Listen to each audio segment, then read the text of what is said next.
maka saha jelema nu aya ahwalna sopiatan eta bersih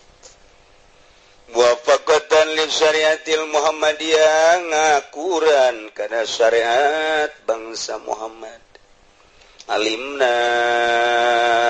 ana batinahu sopiana tu sanyana batina eta bersih la takhlita fihi wa kacampuranana wa man kana tahwaluhu zulmaniyatan sahajelema anu ahwalna teh eta bangsa pepeteng mukhalifatan li syariatil Muhammadiyah nu nyulayan kana syariat bangsa Muhammad atau alimna maka nya urang sadayana bahwa anna batinahu zulmaniun la sopapi batina teh atu zulmani poek mongkleng buta rata kabedingan sama sekali jadi pasobau zahir min sofail batin maka ari bersihna zahir mah eta kumaha bersihna batin wa takhlitu zahir min takhlitil batin ari nyampuranana zahir eta tina nyampuran batin matan tikul awani illa bimasakana teu nuduhkeun wawadahan kecuali ku perkara anu cicing dina wadahna ari ilmu fikih janga bagus zahir wudu nurapi salat nurapi tata krama nurapi zahir eta fikih cara asup ka masjid katuhu heula cara kaluar ti masjid kenca heula asup ka WC kenca heula di mana kaluar katuhu heula di mana nyiduh ka belah kenca di mana-mana kitu eta zahir dimumule dibabagus supaya kadeleuna sieup lamun cara wadah mah eta gelas teh dirapihan ku urang dikumbah eta gelas teh akeuna herang bila perlu dikerokan ku urang jadi herang ta gelas ku ari ge sareng gelasna ieu eueuh sian mah saherang-herangna gelas ge pastina mah budak leutik tumbungeun lantaran eueuh nu diwadahanana sapira wadah nu butuh ge nu diwadahanana mun kopi-kopi mun teh-teh mun cai putih-putih mun susu-susu ta eta gelas teh bisa digunakeun ku urang ketika aya nu diwadahanana eta hideung kaciri hideung mun diwadahanana koneng kaciri koneng di wadahanana putih susu kadeuleu nu di wadahana madu kadeuleu nu di wadahana cai putih kadeuleu mengkristal kitu keneh ieu awak urang eta hate di mana-mana bersih ta eta teh bakal kanyahoan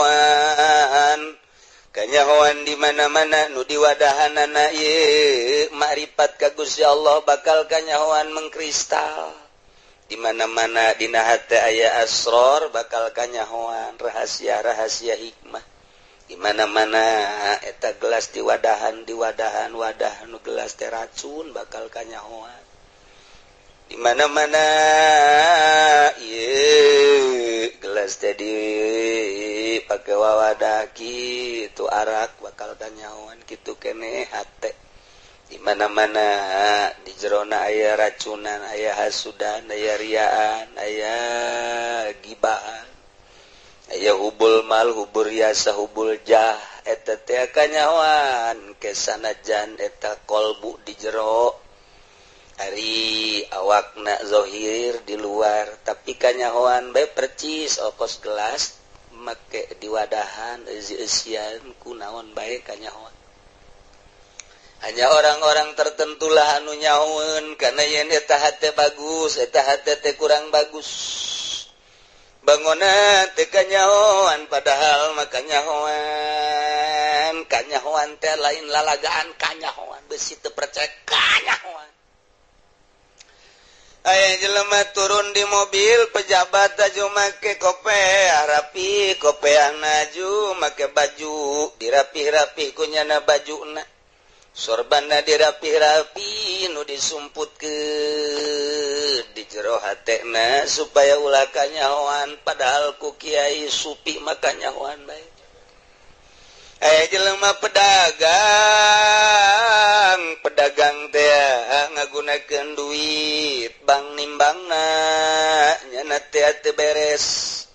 namun meuli kudu dileuwihan lamun ngajual kudu dikurangan mun ngitung dikurangan bae komplain malulu dioplos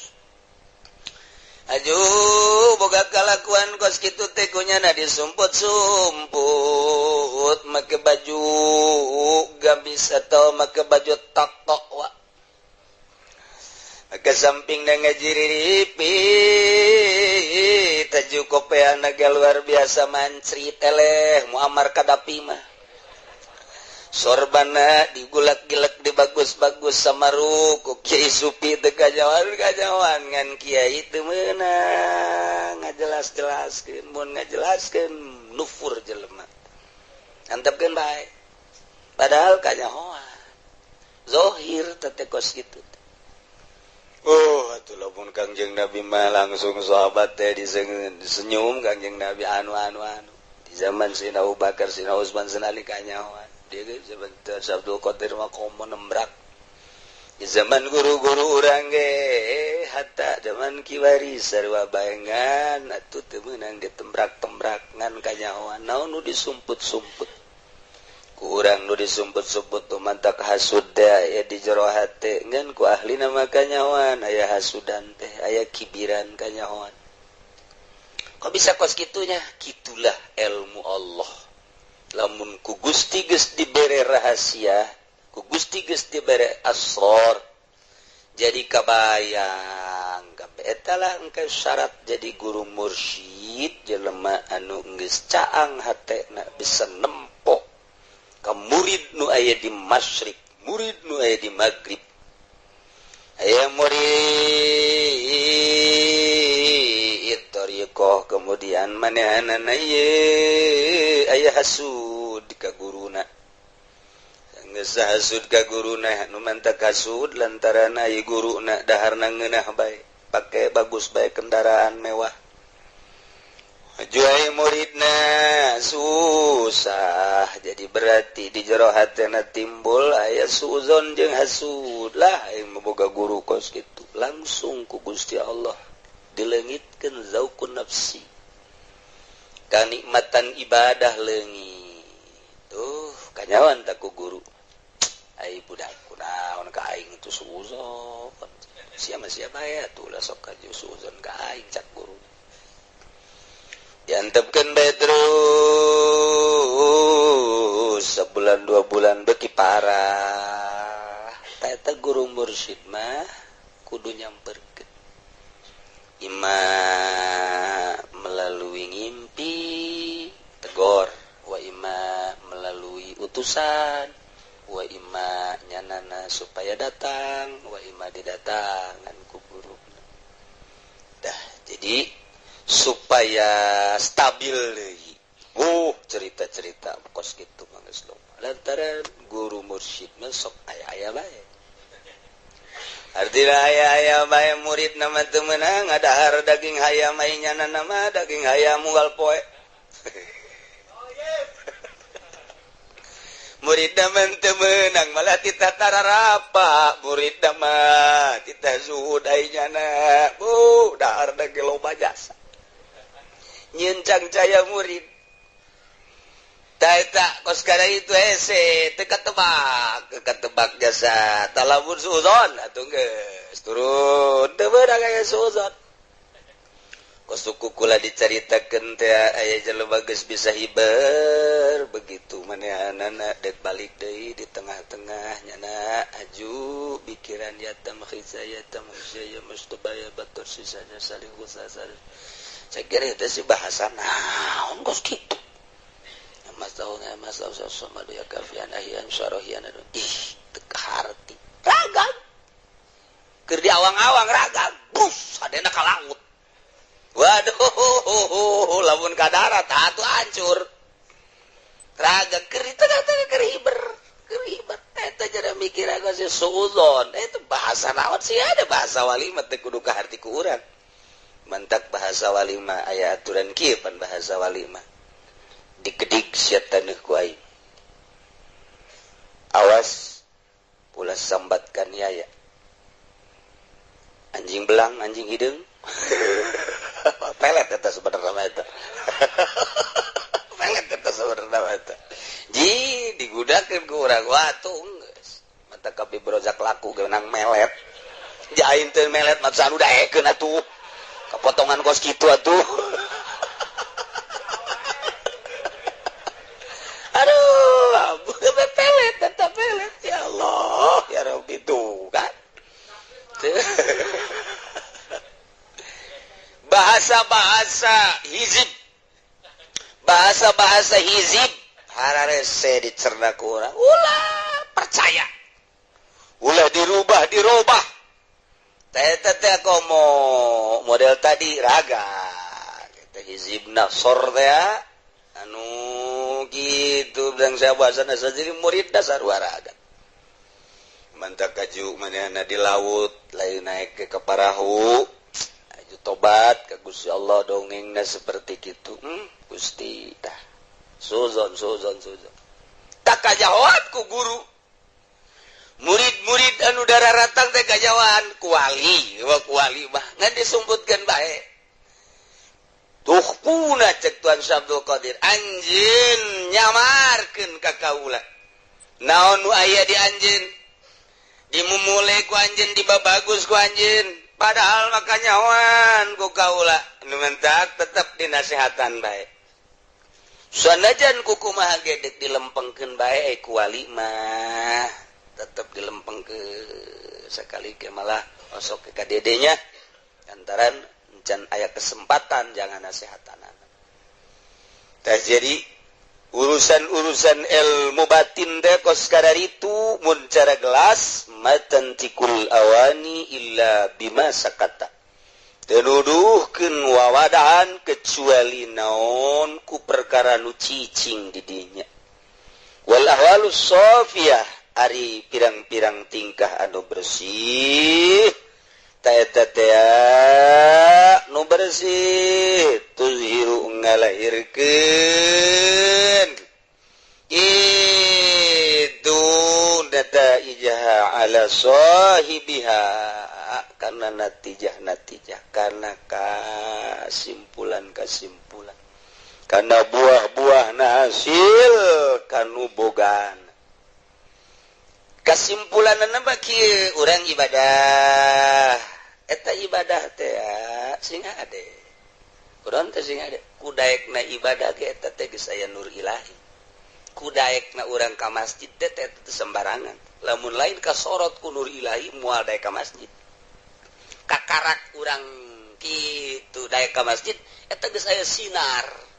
geus mulai sinar daek ngaji teh eta geus aya sinar ngaranna lamun eueuh sinaran embung urang ngaji embung ka masjid eta awalan sebut warid sinar ilahi pertama eta teh geus daek urang ka masjid geus daek urang salat lamun urang bisa bersyukur urang teh geus dibere daek nang Allah teh lain nang urang nang Allah urang nangtung nang Allah urang salat nang Allah ulah boga rasa nang urang ketika boga rasa nang urang kahijab urang teh deuk ngaleungitkeun eta ku hese jasa adat supaya jadi taat watek supaya jadi taat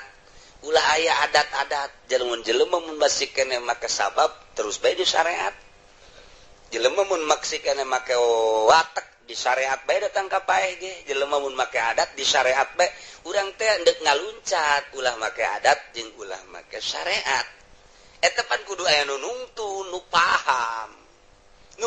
lain berarti syariat nah haju ditinggalkeun ku urang syariat mah geus jalan ka cai unggal poe geus ulah diitung-itung ulah dianggap-anggap ulah dipikir-pikir ku ari mah ibadahna geus make ruhani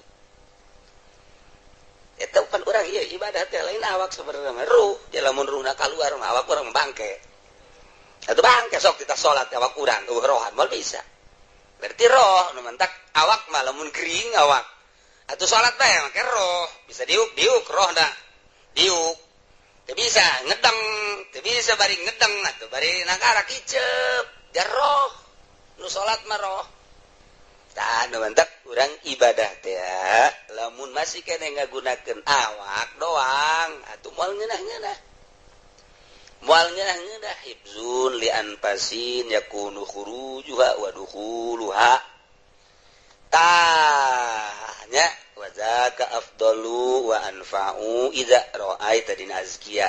ra'aita tawazaka afdalu wa anfa'u idza ra'aita di mana anjeun ngaraksa nafsan kana roh ibzun li anfasin ngaraksa napas yakunu khurujuha asup keluar wa dukhuluha jeung asup jeung kaluarna engke ge salat ge ngeunaheun bakalna tah ieu teh kebersihan batin bersih nyana teh capek berusaha ngabersihkeun batin capek ngaleungitkeun ria mungkin satahun ngaleungitkeun ujub ngaleungitkeun terus wah capek terus bae mun cara jelema naik make geus datang morosot deui geus datang morosot deui datang ka tengah morosot ka naik tak eta teh satungtung encan bersih mah moal ka bisa naik nyana berusaha terus penting udang salat zikir terus sesuai jeung aturan engke kebal-kebal ku Gusti Allah dibere asal geus dibere bener wah nyana ge kaget nyana kaget kok asa di mana aya ngeunah asa di mana nikmat geus hese nyaritakeun eta mah kanikmatan kos kitu mah tah eta bersih ngaranna teh eta teh ahwalu sopiyah tingkah anu bersih tuzhiru nataijaha ala sahibiha engke bakal ngabijilkeun paedah kanu bogana artina kumaha tah engke bangsa isuk-isuk deuleukeun jelema akur bae tah nu lempang deka mana akur bae artina akur teh aya gerak Allahan nyana deka pabrik nyana deka kantor nyana deka gerak Allah nu kadeuleuna nang Allah geus lewat di syariat geus kabeh dibere panas gerak Allah teh al-mudabbir al-muharrik wal musakkin anu ngarobah-robah anu nyicingkeun cicing urang ieu aya Allah di mana Allahna nisbat di taneuh Allah teh keur musakkin nisbat di urang keur rubah-robah al-muharrik hiji sifat Allah teh hiji afalna hiji sifatna hiji zatna bakal kaharti zat Allah ngan teu bisa dijelaskeun di mana kaharti afal jeung sifatna geus ngaji heula tauhid afal ngaji heula tauhid sifat engke bakal kaharti zat fala ainun taraka wala yadun tasilu ilaika moal bisa kadeuleu ku mata la tudrikul absar wa huwa yudrikul absar wa huwal latiful khabir moal bisa kacekel ku leungeun wari ieu kasorot ku panon poe benda-benda panon poe benda lain di mana kasorot ku panon poe kadeuleuan wujud benda-benda kadeuleu di mana panon poe na surup poek teh jadi panon poe teh bisa nyaangan teu bisa kacekel sinar mah wala ainun taraka wala yadun tasilu ilaika benda lain ngan di mana aya panon poe cang kadeuleu ieu sarua di mana aya nur ilahi ma'rifat tak eta teh dicekel teu bisa fala ainun taraka wala yadun tasilu ilaika hese nyaritakeunana ngan karasa ku nyana ngeunaheun nikmat mantak lamun urang sok ngawiridkeun eta teh itu wiridan Kangjeng Nabi Khadir Allahumma Allahumma ya man lahu wajun la ya Allahumma ya man lusyu sanun ansani wala zamuna wa ya man la tuqdiru ma wa ya man yubriu ilma azikni Allah wa ta'fi wa ala wa tamaribat eta wiridan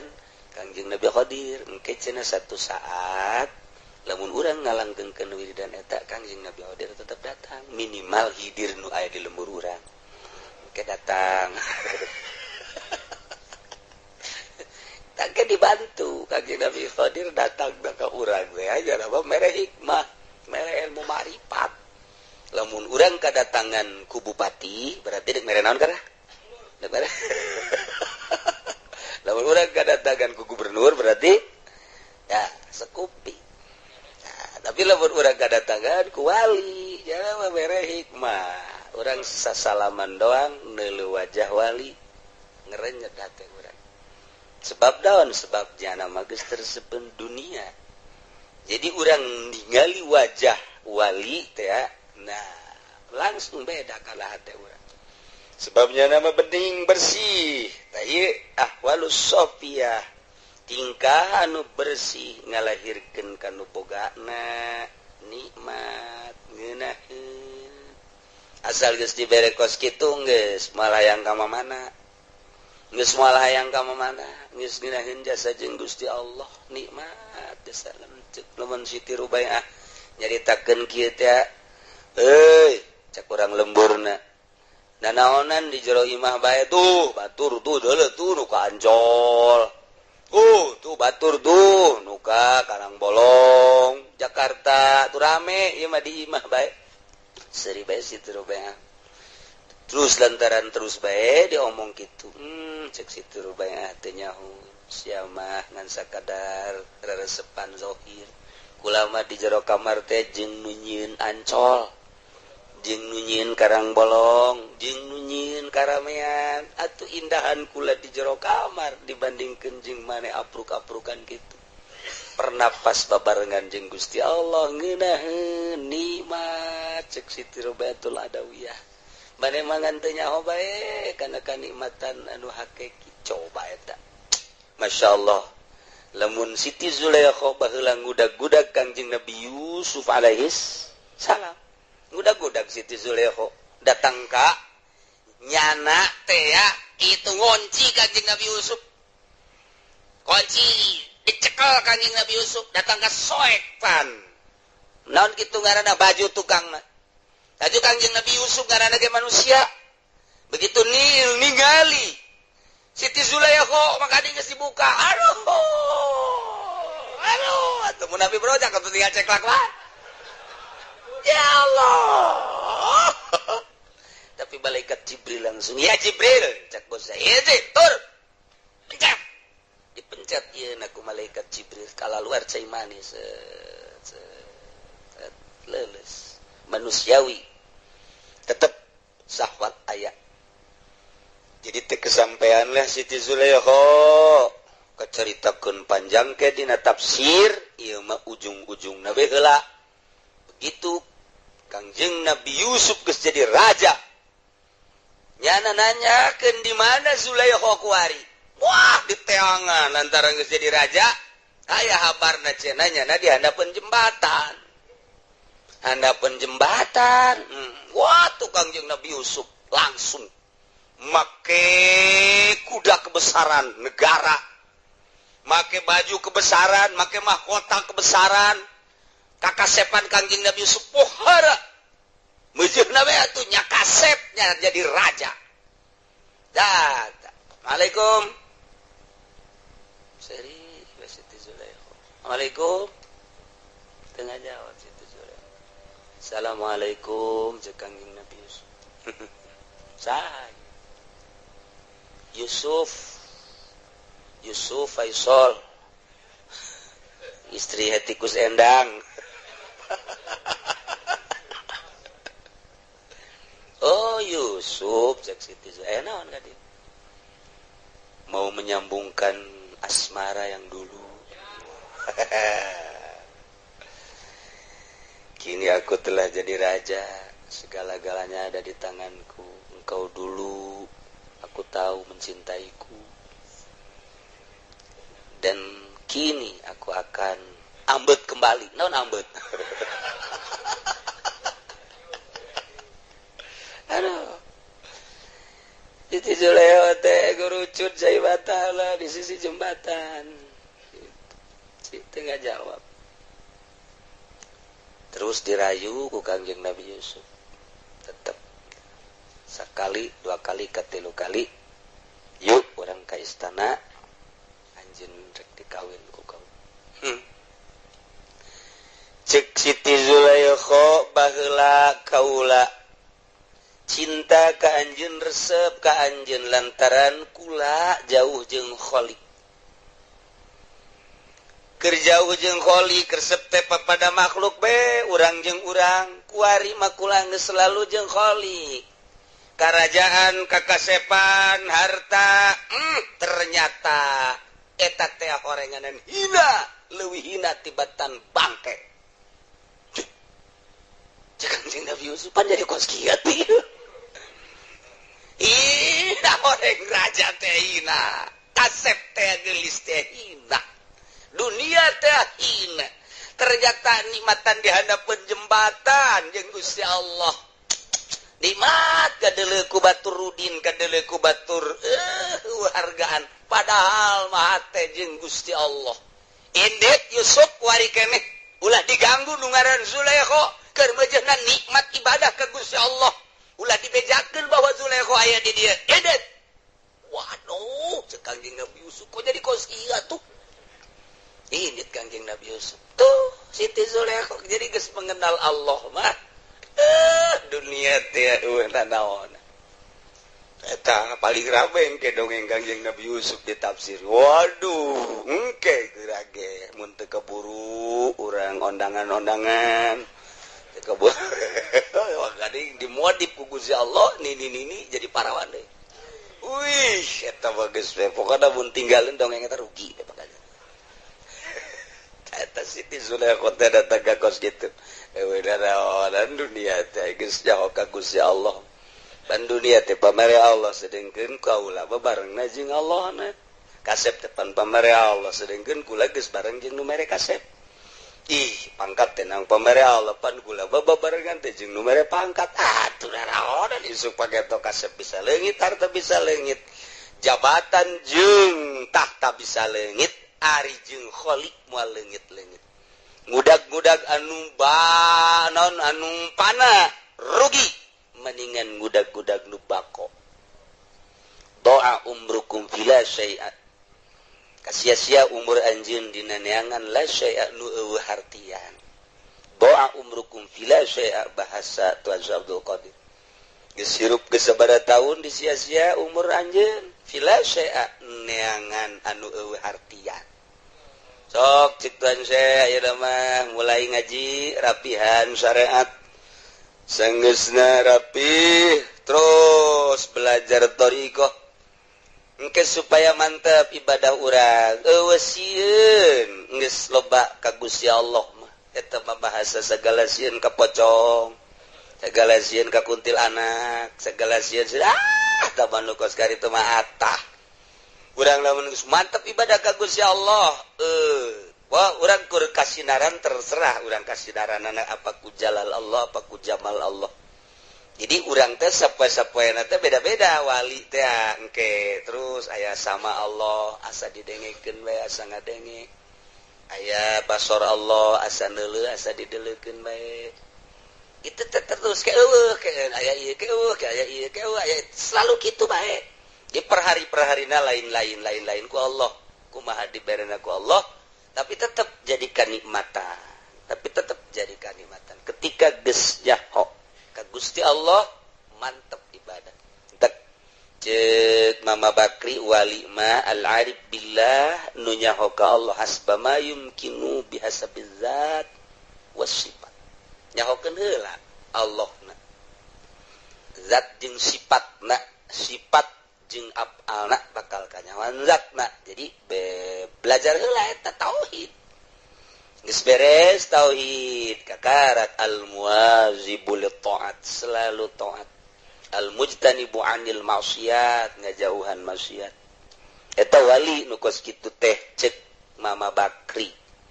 Alkitu mu'ridu anil inhibaki fil ladzat wasyahawat bungeunnya nama dina kangenahan dunia. Al mudbiru anid dunya lompat ngajauhan dunia nya. Ai urang mah lompat.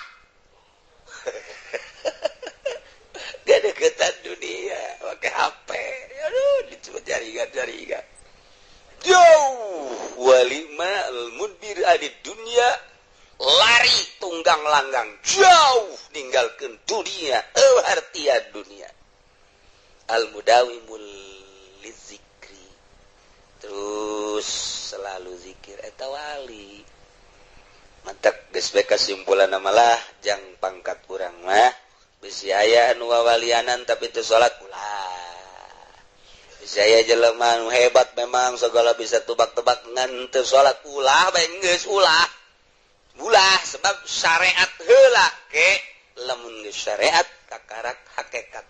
ieu lamun aya di lembur urang ngembang-ngembangkeun zikir tapi teu salat ulah di deukeutan bae geus ulah bae kajian kumaha kecuali eta tadi dijadikeun murid khusus eta mangke si guru nate berlaga di hareupeun pibahaneun murid anu aneh-aneh kabatur-batur teu lantaran nyana coba zona datang ka mana ujung-ujungna batu tetep deuk dibere. Nah iyalah ilmu ngabersihan batin lain ilmu sambarangan. Jadi di awak urang aya dua kuari mah tuh hiji aya ruh kadua aya jasad atuh kudu dibere makanan geus jam sabaraha sedang dahar sih sebenarnya mah sedang ya jasad kebutuhan awak ruh bere di daharna ruh zikrullah maca sholawat baca Quran eta makanan ruh geus jang urang mah awak tetep bere dahar bere nginum ruhna bere deui maca Quran maca sholawat. Aya teh jelema anu terus bae mengikuti ngaji teu kieu teu kitu tapi ujung-ujungna diberengeunna. Diberengeunnaheun ieu kuari-kuari ge aya ieu jana ge heran. Artina nyana sorangan heran ngeunaheun geus pokona meungeunnaheun jasa. Kaciri ngeunaheunana salat teu eureun-eureun nyana mah. Salat teh Allah. Geus teu bisa dilarang. Ku pamajikanna ge geus teu bisa dilarang ku ngeunah. Allah urang mah 4 rakaat bae duha deuk 8 ngap kana maya sa'du ila sabawa deuk 8 rakaat tetep 2 bae lah jaca kiai ge cenah penting dakwah mulu ngadalil sagala gitulah ya jadi urang ge dek ngahaolan seorang manusia anu bersih batinna sugan urang kasemperan kasorot kalantisan belah dieuna mah di aku murid Tuan Syekh Abdul Qadir Al Jailani di aku selaku umat Kangjeng Nabi Muhammad sallallahu alaihi wasallam wallahu a'lam bissawab. Billahi minasy syaithanir rajim. Bismillahirrahmanirrahim.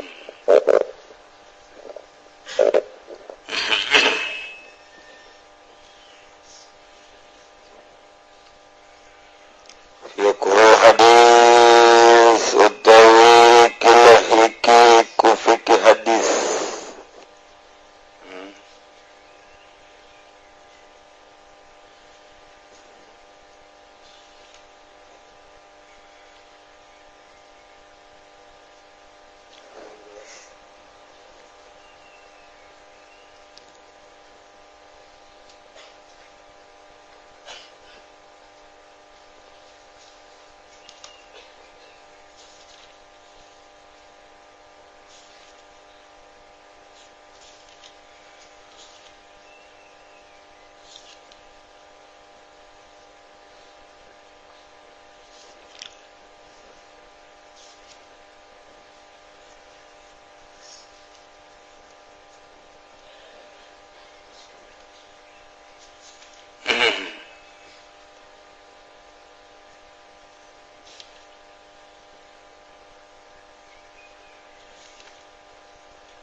Masru'iyatu qiraatil Fatihah fi salatil janazah. Ikudan syarakeun maca Fatihah ing dalam salat janazah. Ikhtalafal ulama ulan perebutan sapa ulama fi dzalika ing dalam mengkono qiraatul Fatihah. Qala Syafi'i maca sapa Imam Syafi'i wa Ahmad ulan Imam Ahmad biwujubi qiraatiha kalawan wajib macane Fatihah. Cik Imam Syafi'i Imam Ahmad mawajib maca Fatihah teh dina salat janazah. Tapi waqalatil malikiyatu lan wajab sapa mazhab kang bangsa maliki bikarahati qiraatiha kalawan makruh maca Fatihah. Cik Imam Malik maulah makruh teh. Besi diurang aya nu teu maca Fatihah berarti mazhab maliki eta atau bodoh. Waqalatil nabiyatu lan wajab sapa kang bangsa mazhab Hanafi biadami qiraatiha kalawan ora maca Fatihah. Nukila masyru'iyatu halan dan tukila upu dan syarakan Fatihah an Ibni Mas'udin saking Ibni Mas'ud wal Hasan ulan ki Hasan Ibnu Ali wa Ibnu Umar nukila an Ibni Umar bihururata upu adamu qiraatiha ramaca Fatihah mentak di Mekah. Begitu orang nyaladan mayit mun imam nak kebenaran maliki Allahu Akbar cepet untuk macanya Allahu Akbar angel dah dina takbir katilu takbir kaobat Allahu Akbar Assalamualaikum warahmatullahi cepet mazhabna beda aksaru orang itu turun mazhab itu beda jatuh majanana untuk keburu ahli ilmi lalu dahulu akan ahli ilmu iya kukalu mengucapi ahlul ilmi nahin satuhani Fatihah ikut tukra'u dan baca Fatihah suron hale samar atau fakulan mupagati ahlul ilmi ala nahun satuhani kata sesatuhani kalakuan ikulah tukra'u suratun iku raden baca apa surah minal Quran kan tetap saking Quran min ma'al Fatihah sumartane Fatihah itipak seluruh mazhab Syafi'i Maliki Hanafi Hambali ulah maca surat kabasi wailil maghdubi alaihim waladdallin bismillahirrahmanirrahim sabbihisma rabbikal a'la alladzi khalaqa fasawwa dibaca geus beres deh kok panjang surat nu paeh nasaha mitoha mitoha nu ngora aduh mitoha nu kolot man tadi patehan ya Allah ya Rabbi suka minantu bloon sama kau api lain aduh ampun rawil hadis utawi kilai rawi hadis Talha bin Abdullah iku Talha kang boten Abdullah bin Az-Zuhri Abu Abdullah kunyah iki Abu Abdullah al-Madani qad hagang nadi qad Madinah al-ma'ruf bi Talha kalawan Talha an-Nadi rawaling riwayatkeun nya Talha an amihi saking pamanna Talha Abdur saking pamanna Talha Abdurrahman yatana Abdurrahman bin Auf wa an Utsman lan saking Utsman wa an Ibnu Abbas saking Ibnu Abbas wa ran Abu Zuhri lan ngariwayatkeun anhu saking Ibnu Abbas wa Az-Zuhri wa Abu Zinan wa balikan dia wa rawalan ngariwayatkeun anhu saking Talha sapa Zuhri wa Abu Zinan lan Abu Zinan zikr ngumandal ing tara sapa Ibnu Ma'in wa Nasai wa Ibnu Sa'ad wa zadalan Muhi wa Ibnu Sa'ad matahalim ya Talha sanata sabin tis'in dalam tahun 90 tahun 7 lan 97 Qala Ibnu Adilan mujazab Ibnu Abi matahalim ya Talha sanata tis'in dalam tahun 99 an Auf bin Malik wallahu a'lam bissawab.